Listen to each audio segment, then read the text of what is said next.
ورحمة الله تعالى وبركاته. بسم الله الرحمن الرحيم. مرحبا بكم في درس جديد الأولى بكالوريا اللي هو درس النهايات.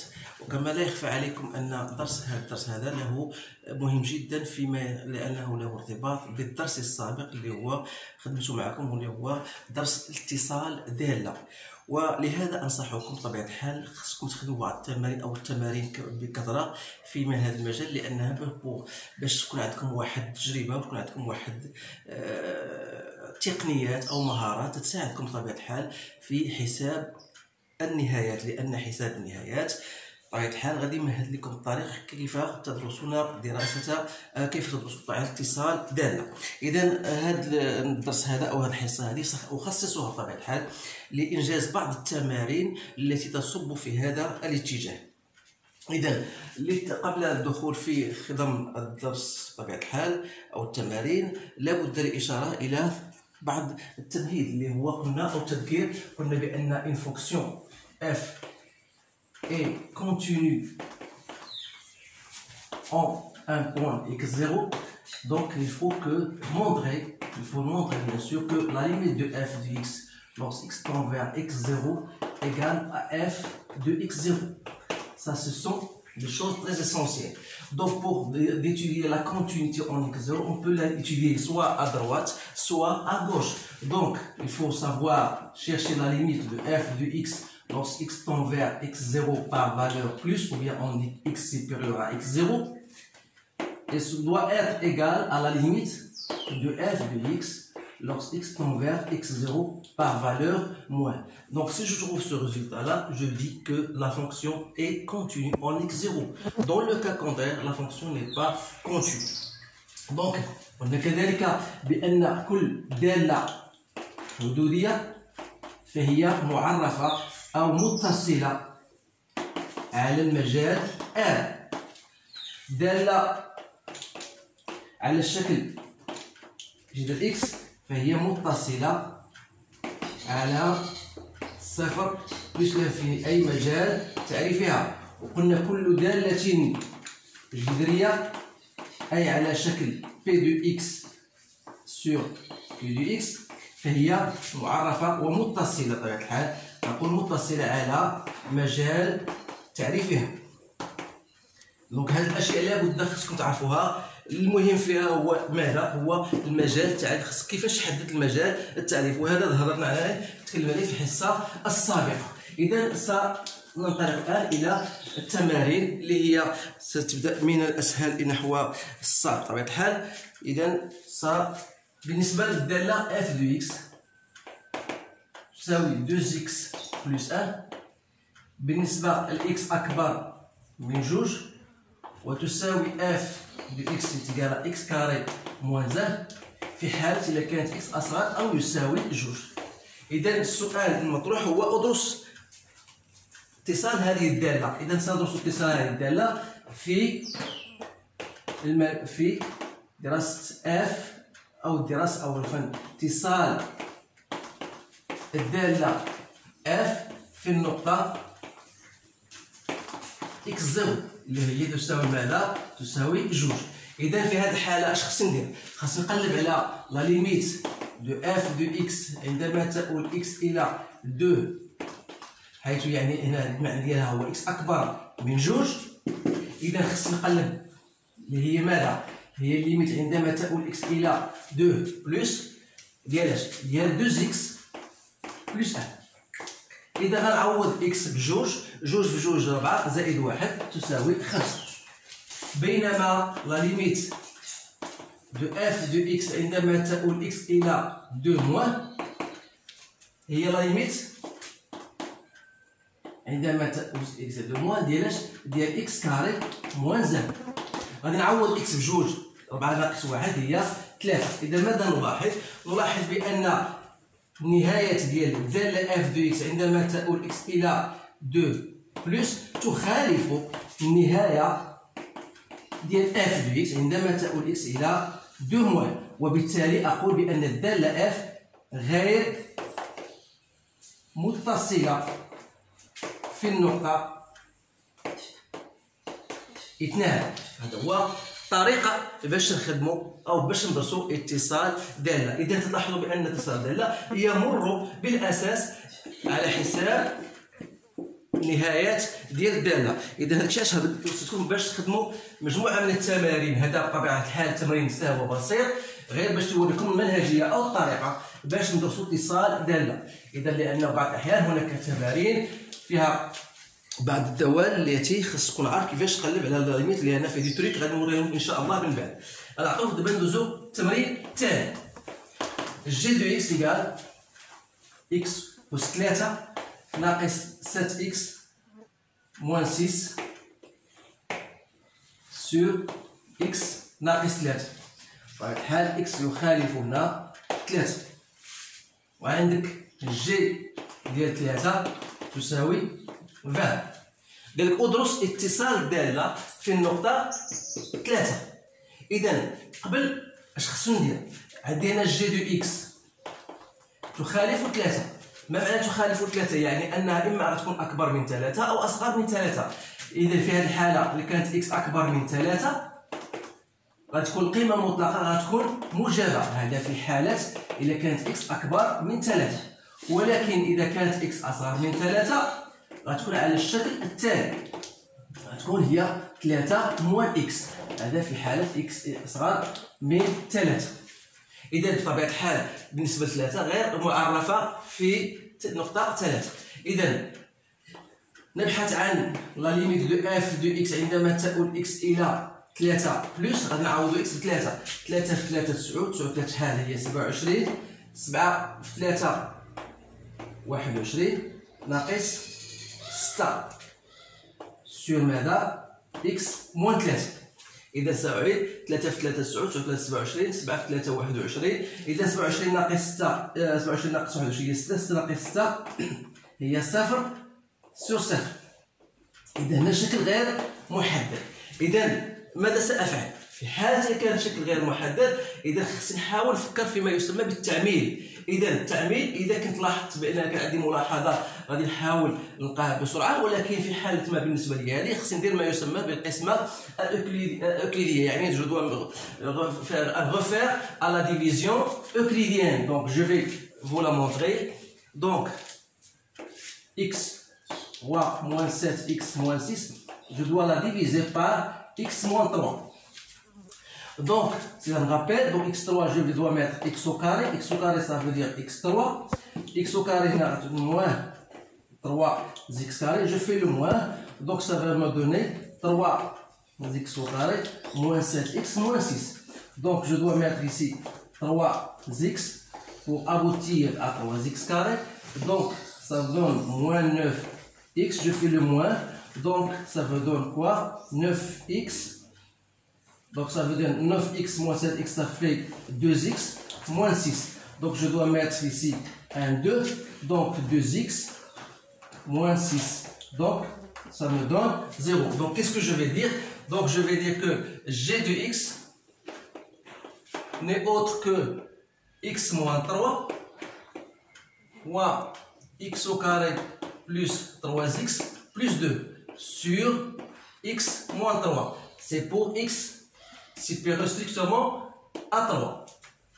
Et g de x égale toujours x moins 3 sur x au carré plus 3x plus 2 sur 3 moins x, c'est pour x inférieur strictement à 3.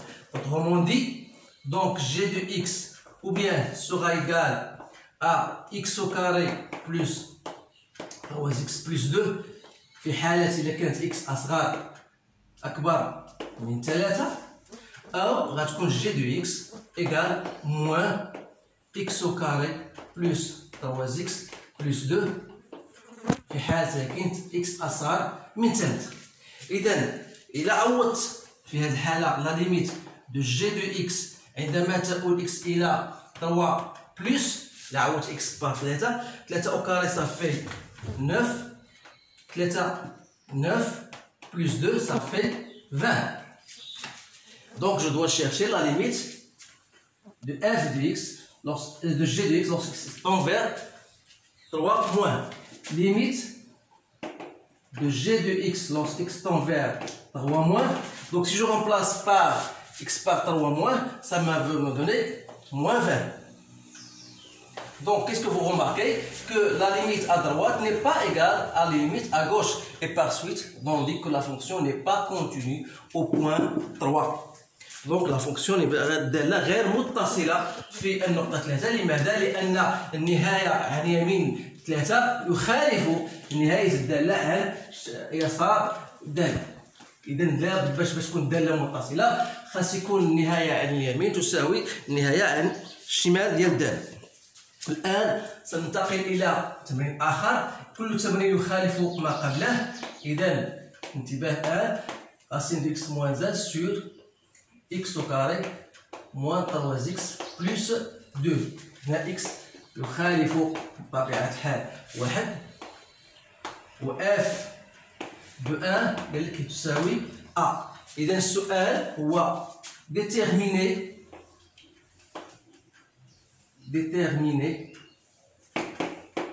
A pour que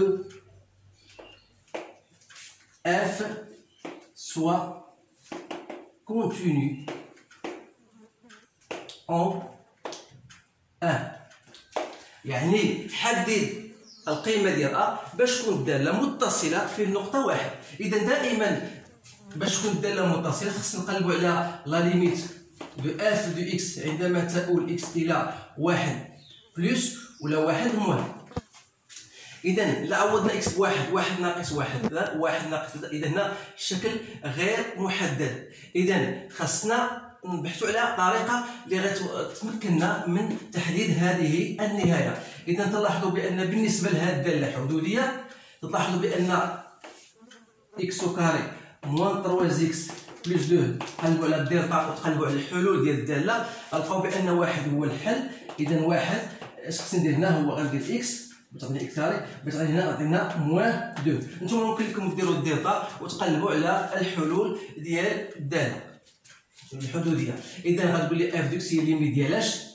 هي الليميت عندما تؤول اكس الى 1 ديال جذر اكس ناقص 1 على هذه شنو هي اكس موان زه في اكس موان 2. إذا دائما سنعوض x بواحد، غتبقى دائما صفر على صفر، فهو شكل غير محدد. إذا ما هي الطريقة اللي غادي نستعمل ثاني؟ إذا هنا خاصك تكون عارف واحد الأمور اللي هي مهمة، هادو سون دي تريك. إذا تلاحظ بأن هذه خليها في المكان ديالها، هاد x موان زه راه متطابقة مهمة هامة اللي هي تقدر تكتب على الشكل هذا الشكل جذر x بلس 1، ثم غتبقى عندي هنا ماذا؟ x موان 2. إذا تلاحظوا بأن هنا نقدر ندير عملية اختزال، مشات هذه مع هذه، غتبقى هي الليميت ديال هادشي هذا. إذا غنعوض هنا إكس بواحد غتبقى لي ماذا؟ غتبقى لي واحد ديريكت، غنديرها مباشرة، 1 زائد 1 جوج، 1 ناقص جوج هي ناقص 1، إذا غتعطينا ماذا؟ هي ناقص 1 على 2. إذا هذه هي القيمة ديال أ، لأن باش تكون الدالة متصلة في النقطة أ خاص تكون عندنا ليميت دو اف دو اكس عندما تؤول اكس إلى أ تكون تساوي ماذا؟ تكون تساوي اف دو أ اللي هي قالت لي أ، وبالتالي غنقولوا بأن أ خاص تكون تساوي ماذا؟ موان زان دومي. إذا pour que la fonction soit continue en 1, il faut que A prenne la valeur moins 1,5. Donc ça, c'est la réponse à la question proposée. Donc je passe à autre chose, à un autre exercice. إذا نلاحظوا بأنه هناك طرق مختلفة لتحديد النهايات، إما تنفكر في التعميل أو في لو كونجوغي أو المرافق، ما يسمى بالمرافق. إذا هنا نعطيكم واحد الدالة أخرى f de x 1 plus 1 moins x au carré sur x. Donc la première des questions, c'est déterminer le domaine de définition. Donc pour déterminer le domaine de définition de cette fonction, donc je dis toujours, j'écris les domaines de définition, c'est l'ensemble des x qui appartient à R, tel que la première des choses, c'est que 1 moins x carré, il faut qu'il soit supérieur ou égal à 0, mais non, il ne faut pas oublier que le dénominateur x doit être différent de 0. إذن مجموع التعريف ديال هاد الداله هذه خاص تكون اول ما بداخل الجدر خاص يكون اكبر او يساوي الصفر، دون ان ننسى ان المقام خاص يكون يخالف الصفر. اذا بالنسبه لهذه فهي داله من الدرجه عباره عن معادله من الدرجه الثانيه اللي هي عندها جوج حلول ناقص 1 1. اذا غنكتبها ديريكتومون تعرف بان ا موان اكس كاري تاخذ اشاره ماذا؟ تاخذ اشاره عكس ا في حاله اذا كانت اكس تنتمي بداخل الحلول اللي هما موان زائد ا. هنا ممكن انت تدير جدول وتقلب على هذه الحلول اذا باش تفادي مضيعه الوقت غادي يعطيكم الجواب مباشره. ثم غتبقى عندنا ماذا؟ غتكون عندنا اكس يخالف الصفر. اذا باش نلقى الحل المجال التعريف خاصنا نستعين بواحد المستقيم، يعني فوالا عندنا موان زائد وعندنا ا. إذا بالنسبة هذه خص تكون إكس كومبلي أونتر موان زائد أن، يعني هنا هذا من جهة، وخاص يكون إكس يخالف ماذا؟ يخالف الصفر. إذا شنو هو المجال التعريف؟ إذا المجال التعريف إذا هو موان زائد صفر أونيون صفر حتى الواحد. إذا هذا هو مجال التعريف، ولهذا أطالبكم نرجوكم باش تعطوا اهتمام أكثر للمجال التعريف. إذا دابا خصنا نقلبوا على في هذا المجال شنو هي النهاية ديال لا ليميت. السؤال المطروح الثاني هو نقلبوا على نهاية اف دو اكس، ليميت دو اف دو اكس عندما تؤول اكس إلى صفر. دابا عطينا الصفر، شنو قال لك السؤال؟ ليميت دو اف دو اكس عندما تؤول اكس إلى صفر بلس صفر موان. إذا إلا عوضت chercher la limite de f de x عندما تؤول x إلى 0 moins, on va donc chercher la limite de f de x lorsque tend vers 0 plus, et on va faire une comparaison. Donc si vous remplacez x par 0, ça vous donne quoi? 1. 1 moins 0 c'est 1, 1 sur 0 plus. Donc je vais remplacer par 0, donc ça vous donne quoi? Ça vous donne 1 plus 1 moins 0, c'est 1 sur Mada sur 0. Donc là, vous n'allez pas écrire ça dans votre feuille, mais pour vous montrer, donc on aura à la fin 2 sur 0 moins. Donc 2 sur 0 moins, c'est moins l'infini. Alors, lorsque x tend vers 0 plus, donc vous allez dire, voilà, vous aurez 2 sur 0 plus, donc c'est plus l'infini. Donc vous remarquez bien que la limite à droite de 0 est différente de la limite de f à gauche de 0, et on va dire donc que la fonction n'est pas continue en 0. Donc, هذا هو الجواب على هذا التمرين. الآن غادي نمشيو لتمرين آخر اللي هو تيكون عبارة. إذا دابا غندوزو لتمرين آخر. f de x هي جذر 1 plus sinus de x moins 1 sur x, et f de 0 égale à 1,2. Donc on va étudier la continuité de cette fonction. إذا عبارة عن دوال هنا مثلثية، إذا انت هما خاصكم تعطيهم اهتمام أكثر. إذا كيفاش خاصنا نديرو؟ لا عوض تي إكس بالصفر، سين 0 سي 0، دونك غتبقى 1 موان 1 هي سور 0، دونك 0 سور 0 سي اون فورم انديتيرميني. دونك هنا اشنو خاصنا نديرو؟ خاصنا نفكرو في شيء آخر، نوتر تروك. Donc lorsque tend vers 0, on peut dire c'est la limite lorsque tend vers 0 de quoi?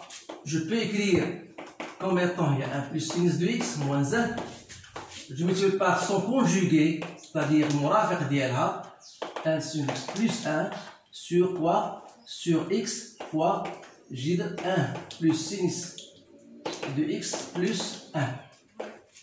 Donc ça va me donner la limite lorsque x tend vers 0 de quoi? De 1 plus sinus de x, a moins b, a plus b, a carré moins b carré. Donc x 1 plus sinus de x plus 1. Donc il va rester quoi? C'est la limite. Lorsque x tend vers 0, il reste sinus de x, voilà, sur x, que je peux multiplier par 1 sur racine de 1 plus sinus de x plus 1. هنا مهم نقص المرحله، ولكن المهم غير باش نوريكم لان هنا عندكم واحد المساله ممكن تكونوا عارفينها. هاد لا ليميت دو سينوس دو اكس سور اكس سي اون فورم ليميت habituelle. Donc il y a 1. هنا غتعوض اكس بصفر اش غتبقى عندنا هنا 1 على 1 زائد 1 هي شحال؟ هي 2. دونك اش غتعطينا هنايا في نهاية المطاف؟ غتعطينا هي 1 دومي اللي هي ماذا؟ هي اف de 0. إذن je dis que la fonction est continue au point 0. إذن آخر تمرين اللي هو نعطيكم دابا غير باش تكونوا عارفين أو ملمين بنوعية التمارين التي تطرح في الفروض. إذن عندنا vous avez une fonction f de x égale à x au carré plus ax plus b plus 3 demi.